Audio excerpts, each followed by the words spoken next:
The greatest myth in the WNBA dump has officially been exposed. The myth of all myths. The deception of deception. For the better part of 2 years, maybe even 3 years, the mainstream media has been trying to convince us that Angel Reese is a huge star. Angel Reese crowned herself as the face of the WNBA. So, how did she not even sniff the top 10 in All-Star voting? Shooting 30.9% from the field might have something to do with it. Statistically, one of the worst marks among qualified players in the league. Well, the first returns are coming in on the WNBA All-Star voting. Of course, it will be in Indianapolis. And as you can imagine, Caitlin Clark is leading the All-Star vote. By the way, it looks like a massive turnout. Meanwhile, Caitlin Clark wasn't just participating. She was dominating the polls with over 515,000 votes, leaving Reese in the dust like she forgot the voting even started. If you support Caitlin and the rest of the Fever, then continue to vote for them for this year's All-Star game and comment Baby Goat over Baby Giraffe down below. Let's go. Be honest. Second straight year that Clark has led the fan voting. She was second in early returns in fan voting in 2024, but jumped to first with around 700,000 total votes by the end of the period. So, I'm wondering, are we going to see 1 million votes this time? Because I saw somebody earlier that said that so far voting is actually way up versus exactly where we was at this time last year. And that's where this whole narrative starts to unravel. If Reese is the name everyone's pushing, why are fans pushing back with their votes? Because let's be honest, Angel Reese has been everywhere lately. You can't open a social media app, walk past a bus stop ad, or blink during a commercial break without seeing her face. She's become the most visible 30% shooter in modern basketball history. Caitlin Clark has 3 times the amount of votes. 3 times the amount of votes as Angel Reese. So, there you go. I suspect Sophie Cunningham's numbers are going to grow after what we've seen. Somebody said, I saw some things online about how they sold $1 million worth of Sophie Cunningham jerseys, and something in the neighborhood of 12,000 all went out in one day. Media outlets didn't just cover Angel Reese. They practically made her a case study in branding. From Forbes calling her the engine of WNBA growth to sports shows pretending she was the league's savior. It was a full-blown campaign. Some of these pieces didn't even mention Caitlin Clark, who was out here casually dropping 30-footers and breaking attendance records like it was another Tuesday. Some in the media even do investigative journalism and claim that Angel Reese is the face of the WNBA because she leads the league in followers on social media, along with missed layups and a complete lack of athleticism. Of course, the vast majority of her followers are bots and lonely men, most of which are not buying tickets or watching her games on television because they can't afford the 5 pesos a month to watch the Chicago Bravado on WNBA League Pass. And the league was all in on it. WNBA social accounts were pushing Reese highlights like she was the second coming, giving her the kind of screen time that even all-stars dream about. She was everywhere. Interviews, podcasts, endorsements, name it. Angel Reese was getting booked like a Marvel movie, and she embraced it, telling the world she's the reason people are watching. Bold claim, especially when those viewers seemed more interested in watching someone else. Hi, Angel. David Moses with the Bigs Media.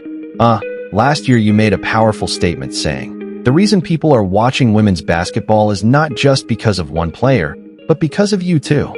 A year later, do you feel like you're... Next question. Yeah, we'll move on. Thank you. Move on to Zoom. Because while Reese talked legacy, Clark built one. Caitlin Clark's numbers weren't just solid, they were superstar level. Fans don't just want charisma, they want results. And when it came time to vote, the fans let the stats speak for themselves. Clark skyrocketed to the top of the polls while Reese barely cracked the discussion. That's not just a surprise, that's a reality check. There's a supposed, people keep telling me supposed, second most popular player in the league that doesn't look like the second most popular player at all. And in fact, a rookie I have been touting that is playing better than Angel Reese, Kiki era fan. Well, basketball fans are showing up, and they have got her voted ahead of Angel right now. Angel is not in the top 10. And that disconnect is telling. Why didn't all this hype translate into actual votes? For every story celebrating Angel Reese's charisma, Caitlin Clark was out there putting up box scores that demanded respect. While Reese was trending for tweets, Clark was trending for highlights. There's a difference between being popular and being impactful, and the fans noticed. According to Forbes, Caitlin Clark is not responsible for elevating this turd into the mainstream. The ladies responsible for elevating the WNBA are Angel Reese and the unknown face of the Las Vegas Anonymous Faces. Even Forbes, in all its journalistic wisdom, crowned Reese as a key figure in the league's explosion while conveniently leaving Clark out. That kind of narrative building doesn't hold up when the fans are the ones writing the next chapter. And when the dust settled, it was Caitlin's name at the top of the ballot, not because of hype, but because of game. Enough to tell you where Angel Reese's place is. Well, it's 13th place. And I can tell you right now, Jonquil Jones ought to be ahead of her. This goes deeper than basketball. It's a litmus test for trust. Fans don't want to be told who to like. They want to decide for themselves. And when they saw the All-Star ballot, they made that decision clear. Reese didn't make the top 10. Not even close. Despite all the media backing, all the endorsements, all the marketing dollars, when it came time for fans to vote, they passed. Angel Reese is the most unskilled basketball player in the history of basketball, in my opinion. Now, let's get into the numbers because this isn't just a popularity contest. This is about performance. Reese might be grabbing rebounds, but when you shoot 30.9% from the field, it's hard to convince people you're elite, especially as a post player where those shots are supposed to be automatic. Missing layups isn't exactly all-star behavior. There is obviously no way Angel can compare to Caitlin Clark as a shooter or a passer. And there is no way Angel can live up to her dynamic social media/podcast presence as a shooter or a passer or even a shot blocker. She's blocked only 2 shots so far this season. She doesn't even do that. That 4-point game against the Fever. Let's not forget Caitlin Clark wasn't even on the floor. It was Reese's moment, and she put up a dud.